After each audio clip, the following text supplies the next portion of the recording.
জনাব হাসানুল হক ইনু, আপনাকে স্বাগত জানাই আমাদের অনুষ্ঠানে এবং আপনাকে আন্তরিকভাবে ধন্যবাদ, আপনি আমাদের সাথে যুক্ত হয়েছেন এই জন্য। খালেদ মহিউদ্দিন, আপনাকে অনেক ধন্যবাদ। দর্শক এবং শ্রোতাদেরও আমার পক্ষ থেকে শুভেচ্ছা, অভিনন্দন। আমি আপনাকে যে প্রশ্নটি দিয়ে শুরু করতে চাই, যদিও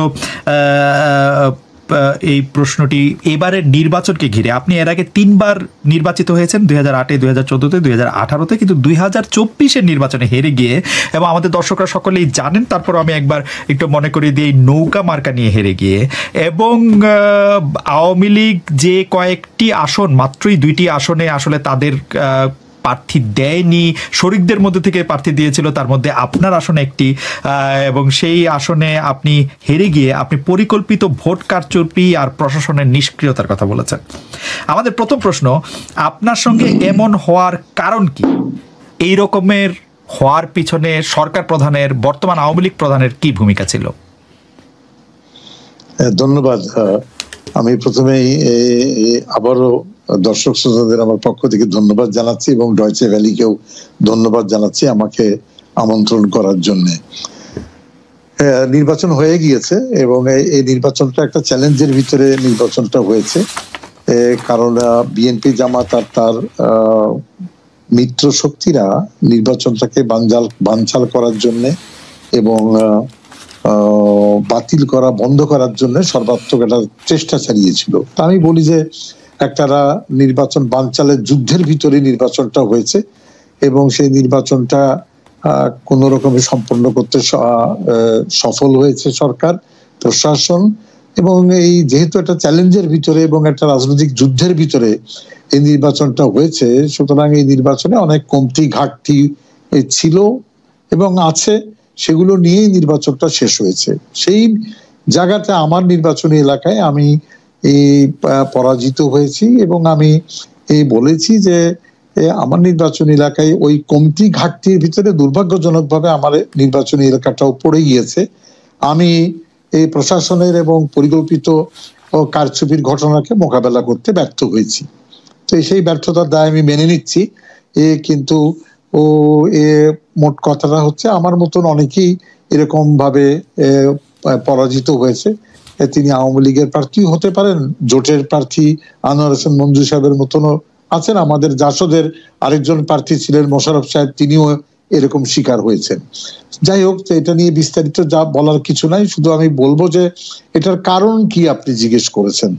কথাটা হচ্ছে যে আমার স্পেসিফিক প্রশ্ন এই পর্যায়ে ছিল যে এইরকম হওয়ার পিছনে কারণ কি, পাশাপাশি হচ্ছে যে এই যে আপনার পরাজয়টা, এই পরাজয়টার পিছনে আমি বলবো না, এই পরাজয়টার ঘটনাটা, যে ঘটনাটার কথা আপনি আসলে একাধিক টেলিভিশন সাক্ষাৎকারে, পত্রিকার সাথে আপনি একদম স্পষ্ট বলেছেন যে বিচ্ছিন্ন বিক্ষিপ্ত কারচুপির ঘটনা ঘটেছে, নির্বাচন কমিশন তা স্বীকার করেছে, প্রশাসন নিষ্ক্রিয় ছিল। এইটা আসলে সরকার প্রধানের আয়ত্তে ছিল কিনা ঘটনাটা? দেখুন, সরকার প্রধান তো নির্বাচন পরিচালনা করেনি, নির্বাচন পরিচালনা করেছে এবং ব্যবস্থাপনা করেছে নির্বাচন কমিশন। সুতরাং নির্বাচন কমিশনের এই কমতি ঘাটতির দায় নির্বাচন কমিশনের উপরে বর্তায়।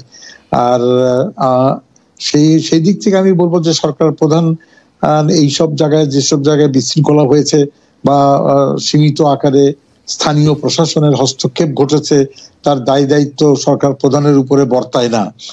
আর আমি এইভাবে বলবো রাজনৈতিক ভাবে যে দেখেন, দীর্ঘ বাংলাদেশের রাজনীতিতে চক্রান্ত ষড়যন্ত্র সপক্ষের ভিতরেও আছে, বিপক্ষের ভিতরেও আছে। তো আমি মনে করি যে আমার বিরুদ্ধে যে পদক্ষেপটা, ঘরের ভিতরে ঘর যারা তৈরি করে, এটা তাদের একটা কারসাজি আর কি। যাই হোক, আমি মোকাবেলা করতে পারিনি। তবে এই ব্যাপারে সরকার প্রধানকে কোনো দায় নাই।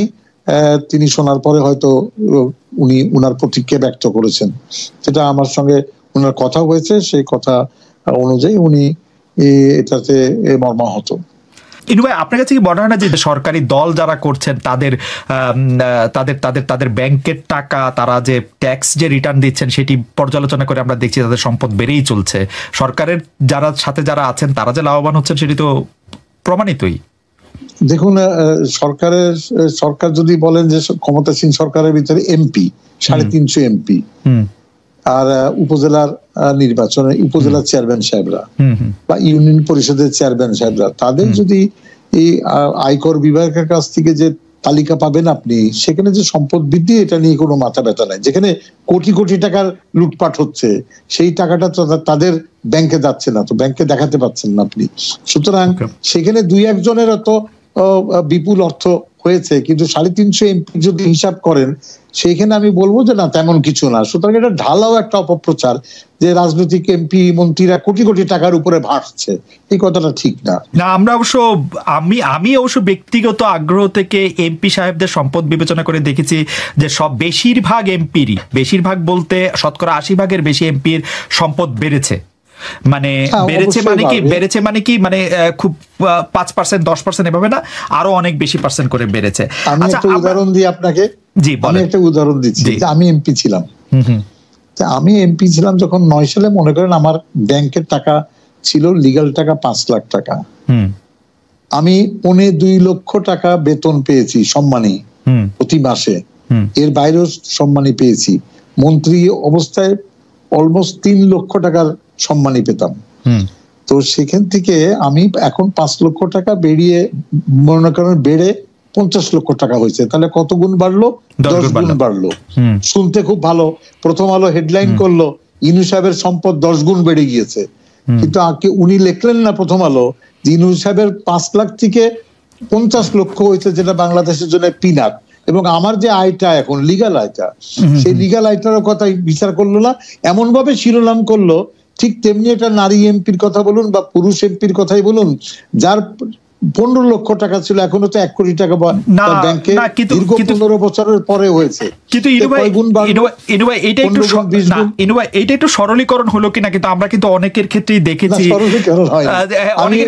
মানে আমি আপনার কেসটা বিবেচনা করছি না, কিন্তু আমি অনেকের ক্ষেত্রেই দেখেছি 1 কোটি থেকে 100 কোটি টাকা হয়েছে, 2 কোটি টাকার থেকে 56 কোটি টাকা হয়েছে। না, এই যাদের লাখের ঘরে টাকা, জি, যাদের লাখের ঘরের টাকা, সেই টাকাটা আমি বিবেচনা করি। 100 কোটি যেটা হয়েছে সেটা আমি আপনারটা নিচ্ছি সমালোচনাটা, সেটা তাকে জবাবদিহি করতে হবে। কিন্তু আয়কর বিভাগ কি করছে আমি সেই জায়গাটাই বলবো।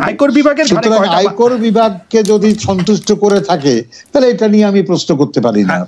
এই জায়গাটা আমি ক্লোজ করতে চাই। আয়কর বিভাগের ঘাড়ে কয়টা মাথা? আচ্ছা, যাই হোক, আমরা আমাদের পরবর্তী প্রসঙ্গে আসি। মাথা ঠিকই আছে। আয়কর বিভাগ তো আমি একবারে 1 কোটি টাকার একটা লোন নিয়েছিলাম সেই বহুদিন আগে, 96 সালে, বুঝলেন, যখন মাননীয় প্রধানমন্ত্রী বলেছিল যে ডিজিটাল বাংলাদেশ করার জন্য তথ্য যোগাযোগ প্রযুক্তি ক্ষেত্রে বিনা বন্ধকিতে 1 কোটি টাকা লোন দিবে সোনালী ব্যাংক, সার্টিফিকেট বন্ধক রেখে। আমার প্রয়াত ভাই, উনি কম্পিউটার ইঞ্জিনিয়ার ছিলেন, তার সার্টিফিকেট বন্ধক রেখে আমরা সম কম্পিউটার লিমিটেড এই নামে আমি একটা লোন নিয়েছিলাম। সেই 1 কোটি টাকা মানে ফেরত দেওয়ার জন্য পাগল হয়ে গেল, কিন্তু আমার নাকে দড়ি দিয়ে টাকা ফেরত নিয়েছে। কিন্তু যারা 5,000 কোটি টাকা লোন নেয় সেই টাকাটা উদ্ধার করতে পারে না, এটা ব্যাংকের ব্যর্থতা। সুতরাং আমি বারবার বলেছি যে 3 মাথার দানবকে শায়েস্তা করতে হলে মাথায় বাড়ি একটা কৌতূহলতা একটা কথা বলি। আপনি এমপি ছিলেন, আপনি মন্ত্রী ছিলেন, আপনি বাংলাদেশের একটি পুরনো রাজনৈতিক দলের প্রধানের দায়িত্ব পালন করেছেন। আপনার থেকে ব্যাংক 1 কোটি টাকা লোন নিলেও সেটা আপনার থেকে আদায় করে এবং আপনি সেটি দিতে বাধ্য হয়েছেন, বা মানে সেটিকে সিস্টেমের মধ্যে রাখতে বাধ্য হয়েছেন বলে আপনি বলছেন। আপনি যখন ব্যাংক লুটপাটের কথা বলেন এবং যারা ব্যাংকের থেকে টাকা নিয়ে টাকা না দিয়ে এবং বিদেশে টাকা পাচারের কথা বলেন, তারা আসলে কারা? তারা যে আপনার চেয়ে ক্ষমতাবান এটা তো নিশ্চিত। তা আপনার চেয়ে ক্ষমতাবান বাংলাদেশে কারা? তারা আমার চেয়ে ক্ষমতাবান না, আমার চেয়ে বুদ্ধিমান বেশি। আচ্ছা, তাহলে আপনি বুদ্ধির জায়গায় একটু কম পড়ছে। মার খাচ্ছি, টাকা অবৈধভাবে টাকা কামানোর বুদ্ধি। এটার সাথে ক্ষমতার সম্পর্ক নাই, এটার সাথে ক্ষমতার সম্পর্ক নাই। না, ক্ষমতার সম্পর্ক আছে। ওই যে সিন্ডিকেটের সঙ্গে সম্পর্ক রাখলে আপনি টাকা পাচার করতে পারবেন। ওকে, ধরা পড়বেন পরে। ওকে, ধরা পড়বেন পরে আর কি। ওকে, যাক, আমি এবার পরের প্রশ্নে আসি যে আপনি যে 3 মাথা দানবের কথা বলছেন, সে আমলারা কারা?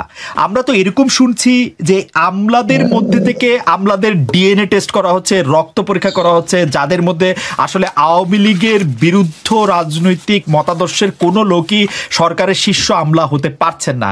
সেই আমলারা যে 2-3 মাথা দানবের দ্বিতীয়টি হয়ে উঠলো, সেটি কি করে হলো? দেখুন, আমি যখন বলছি দুর্নীতি একটা সর্বগ্রাসী মানে রোগ হিসেবে দেখা দিয়েছে বাংলাদেশে, সুতরাং ডিএনএ টেস্ট করে যখন আমলা সংগ্রহ করছি আমরা, সেখানে ডিএনএ টেস্ট যারা করছেন সেখানেও সেই সিন্ডিকেটের দুর্নীতির হাত আছে। সুতরাং যারা পাড় জামাতের লোক, পাড় বিএনপির লোক, অসংখ্য সেই মানুষগুলো বিশ্ববিদ্যালয়ে যারা জামাত করেছে, তারা চমৎকার, তারা সহকারী সেক্রেটারি হিসাবে, ব্যাসিক সেক্রেটারি হিসাবে প্রশাসনে চাকরি পেয়েছে। সুতরাং দুর্নীতির এই হাতটা এত সর্বব্যাপক, যার জন্য তো 75 সালে বঙ্গবন্ধু নিহত হলেন ঘরের ভিতরে ঘর থাকার কারণে। ইনু ভাই, ক্ষমতায় আসে হচ্ছে আওয়ামী লীগ, মাঝখানে তার সহযোগী হিসাবে 14 দলের মধ্যে এক দল আছে হচ্ছে জাসদ, আর সরকারের আমলার মধ্যে, ব্যবসায়ীদের মধ্যে সব জায়গায় ঢুকতেছে জামাত আর বিএনপির লোক। এইটা তো আসলে একটু বিশ্বাস করা হজম করা একটু কঠিন হয়ে গেল না? না, বিশ্বাস করার অবিশ্বাসের কিছু না। আপনি সিলেটে যান, চট্টগ্রামে যান, রাজশাহীতে যান, আমি আর নামগুলো বললামই না, ওখানে সবচেয়ে বড় ব্যবসাদার যারা করেন তাদের ডিএনএ টেস্ট করেন, তাদের জীবন বৃত্তান্ত নেন, তারা কি করতেন, বিএনপি করতেন, আওয়ামী লীগ করতেন না জামাত করতেন, সবাই জানবেন। আমি ব্যক্তিগতভাবে এটা নিয়ে আলোচনা করতে চাচ্ছি না। আমি এক কথাই বলে দিই যে আমাদের ঘরের ভিতরে ঘর তৈরি হওয়ার কারণে, আমি যাদেরকে বলি ঘর কাটা ইঁদুর, এই যে ঘটনা ঘটছে, এর থেকে যদি রেহাই না পেতে পারি, উদ্ধার না করতে পারি, দিনের শেষে কিন্তু আমরা ক্ষতিগ্রস্ত হব, মাননীয় প্রধানমন্ত্রী ক্ষতিগ্রস্ত হবে।